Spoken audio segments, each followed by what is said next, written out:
Happy New Year, everyone. I wish you all a very happy and successful New Year.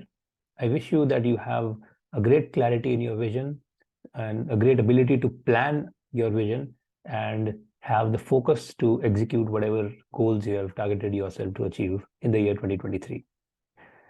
इस week का हम साल complete हो गया, वीक सैटरडे भी वीकेंड भी आ गया, तो यूजुअली हम वीकेंड पे chart of the week discuss करते हैं.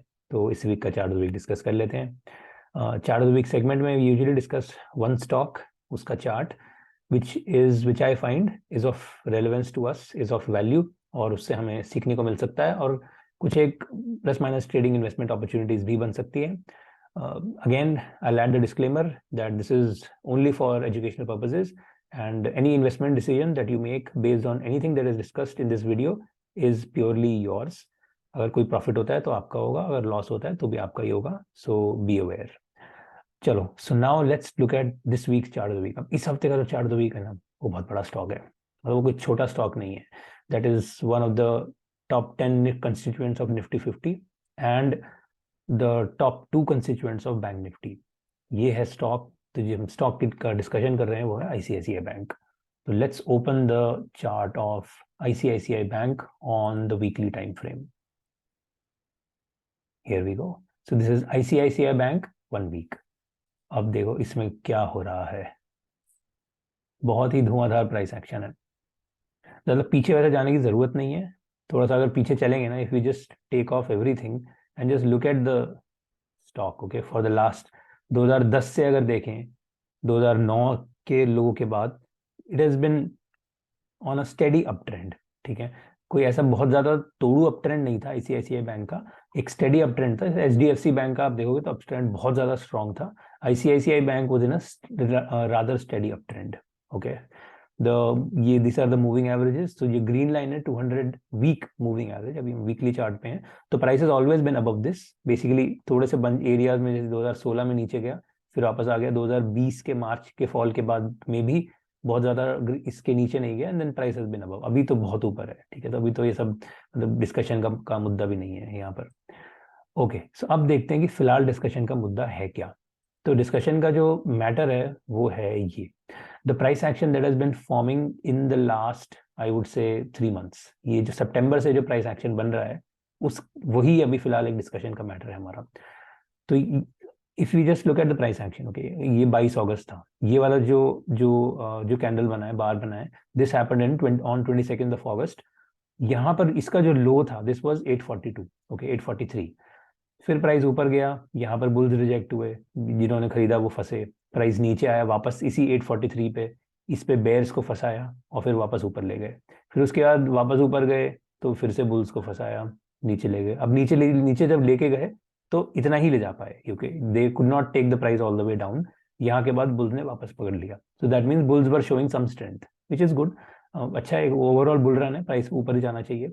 सो बुल्स वर शोइंग स्ट्रेंथ. फिर उसके बाद बुल्स यहाँ पर रिजेक्ट हो गए. तो पहले यहाँ बुल्स रिजेक्ट हुए, फिर यहाँ रिजेक्ट हुए, फिर यहाँ.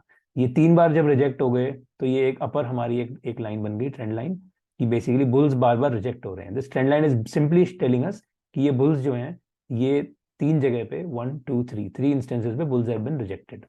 Means they could not take the price up.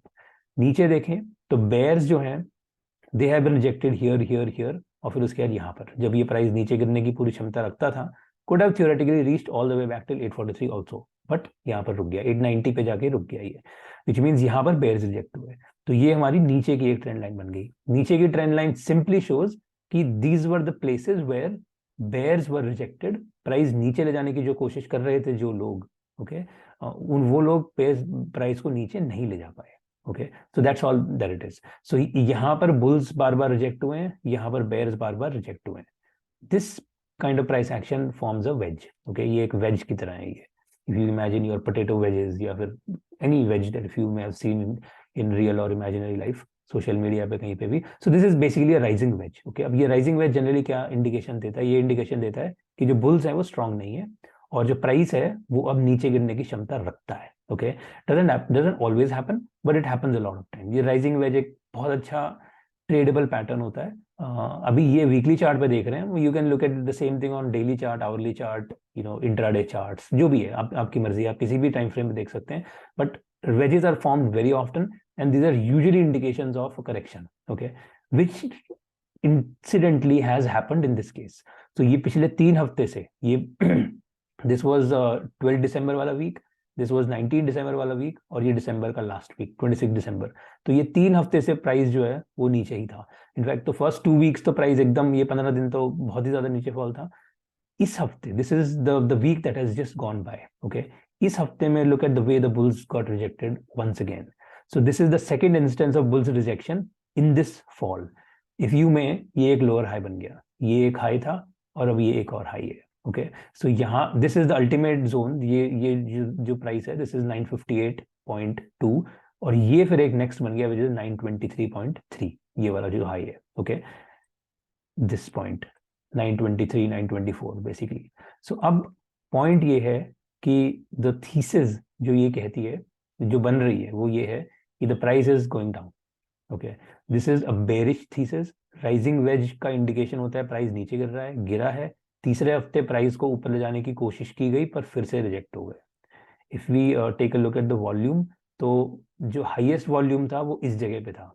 If you look at this, sorry, if you just look at this particular candle, नीचे आप वॉल्यूम देखोगे, सो this is the maximum volume. अब एवरेज से सबसे ऊपर वॉल्यूम जो था वो यहाँ पर था, इस जगह पे, okay, which is also an indication of some kind of topping pattern here. This is kind of a topping tail with such a high volume. तो ये bulls ultimately यहाँ पर trapped है। उसके बाद price has been continuously going down. तो अब ये जो thesis है वो ये कहती है कि the price goes all the way back till wedge का जो starting point है, जहाँ से wedge start हुआ है, which is 843. So I think in the next few weeks, mostly January start हो गया है, तो कल से जनवरी का फर्स्ट ट्रेडिंग डे है, तो मुझे ऐसा लगता है कि जनवरी मंथ में this stock will touch 843 if not more, okay. इसमें जो दूसरा जो एक जो सपोर्ट जोन बनता है वो बनता है ये हमारी green line, red line, which is the 50-day moving average, in this case 50-week moving average, which is at 807, जो 807 पे है, तो उसके पहले 843 आ जाएगा। So my personal thesis is that the price is touching 843, then maybe जो 50 है which is 807, 807, वहां तक कह नहीं सकते, हो सकता है चला जाए, we don't know, हो सकता है यहीं से बाइंग आ जाए, so we don't know that, but मुझे लगता है कि ये जो 40 अगले जो अभी 890 से 840 की जो जर्नी है, ये 45-50 पॉइंट ये आ जाने चाहिए आईसीआईसीआई बैंक में। अब अगर ICICI bank, as I said, this is the top 2 biggest stocks in bank Nifty, 25% weightage है इसका बैंक निफ्टी में, तो अगर ये स्टॉक यहाँ से 45 पॉइंट गिरेगा विच इज रफली 5%, ओके, 900 रुपए का स्टॉक अगर 45% गिर रहा है तो 5% हो गया, तो 5% अगर आईसीआईसीआई बैंक गिरेगा तो बैंक निफ्टी गिरने की पूरी क्षमता रखता है। सेकेंडली, अगर ये निफ्टी में भी इसकी वेटेज काफी है, so it is top 10 stocks in Nifty, तो कहीं ना कहीं निफ्टी को भी it will drag it's way down, okay. So be careful. I mean, if you are bullish right now, I would just want to show you this and say कि थोड़ा सा just be careful a little bit because you may get trapped in the whole bullish theme. दूसरी चीज, इसका day chart भी देख लेते हैं। डे चार्ट पे क्या हुआ है, अब इस हफ्ता हुआ क्या है एक्चुअली में, तो हुआ ये है कि तो जो प्राइस है वो ये 900 रुपए जो एक साइकोलॉजिकल लेवल है प्लस एक अदरवाइज सपोर्ट रेजिस्टेंस लेवल है, प्राइस उसके ऊपर जाने की कोशिश करी 29 दिसंबर को, थर्सडे को, और ये 920, ये जो इसका 900 के बाद नेक्स्ट जो सपोर्ट था वो 920 था, तो 920 को टच करके वापस आया, 908 पे क्लोज हुआ और फिर 908 से खुल के वापस नीचे उतर गया 890 पे। सो बेसिकली ये जितनी भी बाइंग हुई थी ये सारी की सारी बाइंग रिजेक्ट हो गई, नलीफाई हो गई, तो 29 को जितनी बाइंग हुई थी 30 को वो सारी बाइंग बराबर हो गई और प्राइस नीचे नीचे उतर चुका है। This is again telling us कि द प्राइस की जो नेचुरल फ्लो ऑफ डायरेक्शन है वो नीचे का है, which is why I'm saying कि if you are bullish on this stock just be careful and if you are bearish तो अच्छी बात है, but be careful of your entries and exits, क्योंकि हम देख रहे हैं वीकली चार्ट पे, okay, जो प्राइस एक्शन है वो वीकली चार्ट पे, which means it can take theoretically 4 weeks, maybe 6 weeks, we just don't know. I mean it can take as long as it wants, the price is price, okay. अब आपको अगर 4 हफ्ता 6 हफ्ता इंतजार करना है तो अच्छी बात है, नहीं करना है तो फिर you have to figure out your own strategies. So this is the chart of the week that I wanted to discuss, and that's pretty much it. So this is the chart of the week, and आशा करता हूँ आपको पसंद आया तो like कर दो और मिलते हैं अगले हफ्ते। Until then, thank you, have fun, and happy new year once again.